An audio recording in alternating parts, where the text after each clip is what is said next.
निवडणूक पार पडते महापालिकेची, कशी तयारी आहे? एकूण किती सगळ्या मतदान केंद्र असणार आहेत? आपण काय सिक्युरिटी ठेवली? आपले किती कर्मचारी असतात? नाही, एकूण यावेळी निवडणुकीसाठी 26,000 एवढे एम्प्लॉईज म्हणजे कामावर आहेत. मी आपल्याला सांगतो की हा एक फार मोठा एक्सरसाइज आहे. त्याच्यामध्ये आपल्याकडे जवळपास 4,001 एकूण मतदान केंद्र आहे आणि मतदान केंद्र जे आहेत आपण सगळे ग्राउंड फ्लोअरवर आणि बाकी जे आपले जे काही सिनियर सिटीजन्स असतील किंवा महिला हँडिकॅप या लोकांना चांगला कसा आपण व्यवस्था करू शकतो या हिशोबाने आपण सर्व जे काही मतदान केंद्र आहे ते आपण ग्राउंड फ्लोअरवर ठेवलेलं आहे. काही मतदान केंद्र आपले जे आहे ते हाऊसिंग सोसायटीमध्ये पण आहे आणि लोकांना कुठेही अडचण होऊ नये एक मतदान केंद्रावर सरासरी 800 ते 900 एवढे व्होटर्ससाठी व्यवस्थापन केलेलं आहे.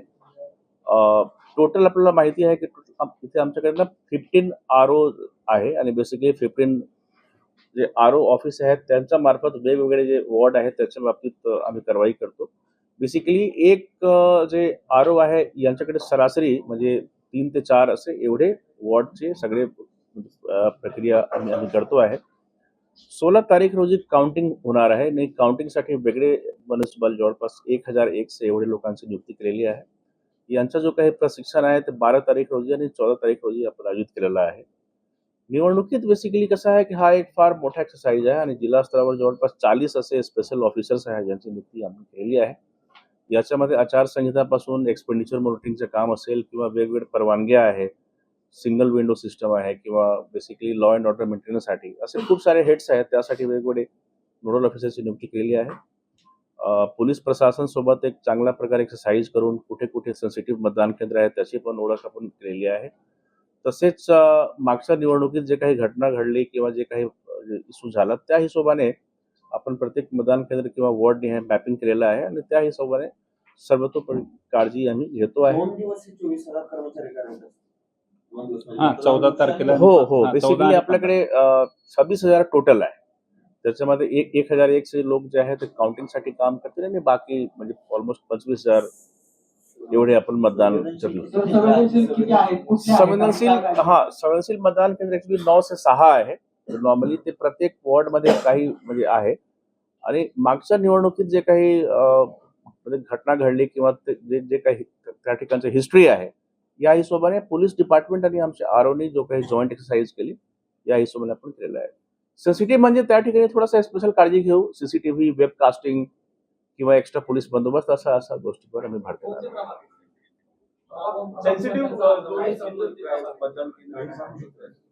सेन्सिटिव्ह मतदान केंद्र बेसिकली कसं हे नाही म्हणजे स्पेशली असा कुठला वॉर्ड सेन्सिटिव्ह नाही आहे. आपण असं बोलू शकत नाही की काही सेन्सिटिव्ह वॉर्ड असा नाही आहे. आपल्याकडे प्रत्येक वॉर्डमध्ये समजा की 41 वॉर्ड आहे. प्रत्येक वॉर्डमध्ये काही प्रमाणात 2, 3, 4, 5 असं आहे. हे पूर्ण शहरात असं आहे म्हणजे काही सेन्सिटिव्ह वॉर्ड म्हणून असं काही नाही.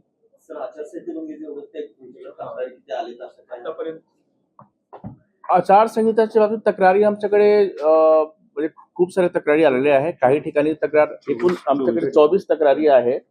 काही ठिकाणी आम्ही गुन्हा पण दाखल केलेला आहे. गुन्हा दाखल म्हणजे काही ठिकाणी कॉग्निजेबल ऑफेन्स, काही नॉन कॉग्निजेबल ऑफेन्स आहे. जवळपास 65 लाख 67 लाख रुपये कॅश पण आम्ही जमा केलेला आहे म्हणजे लोकांकडून सीज केलेला आहे. तसेच जवळपास 25 लाखाचा दारू पण जप्त करण्यात आलेला आहे. काही ठिकाणी पोस्टर्स, बॅनर्स असं एक जनरली आचारसंहिताप्रमाणे म्हणजे प्रत्येक वॉर्डमध्ये आवश्यकतेनुसार कारवाई झालेली आहे. मतमोजणी केंद्र असं बघा 15 RO ऑफिस आहे म्हणजे 15 ठिकाणी मतमोजणी केंद्र आहे. म्हणजे आपण RO निहाय आपण केलेला आहे आणि एक RO कडे 3 किंवा 4 असा म्हणजे मला वाटतं काही ठिकाणी 2, काही ठिकाणी 3, काही ठिकाणी 4 असा एक RO कडे असं होणार आहे वॉर्ड्स.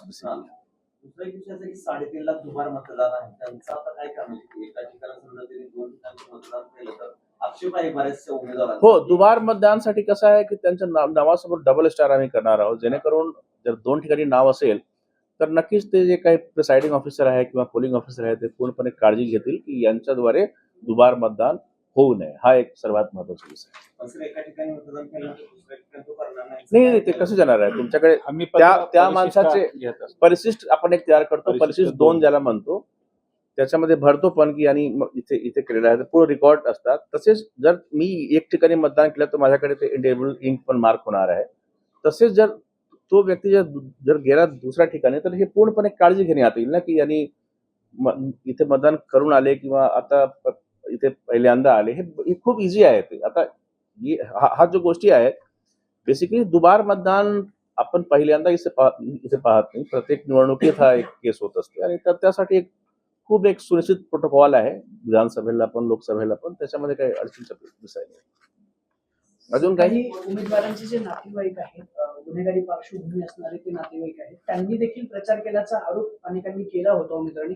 अशा काही तक्रारी तुमच्याकडे आलेत का की शहरात काही उमेदवार आहेत, त्यांच्या नातेवाईक हद्दपार आहेत किंवा तडीपार आहेत, त्यांनी प्रचार केला, अशा काही तक्रारी आहेत?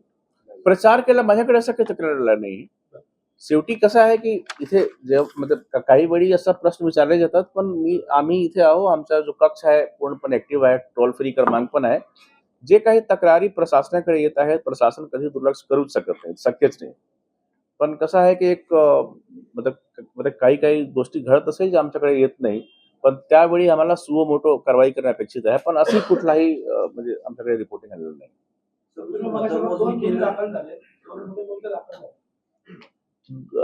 ते रेकॉर्ड मला चेक करून सांगावं लागेल. हे बेसिकली सूस बानेर एरियामध्ये आपण गुन्हा दाखल केलेला आहे. अजून कुठे?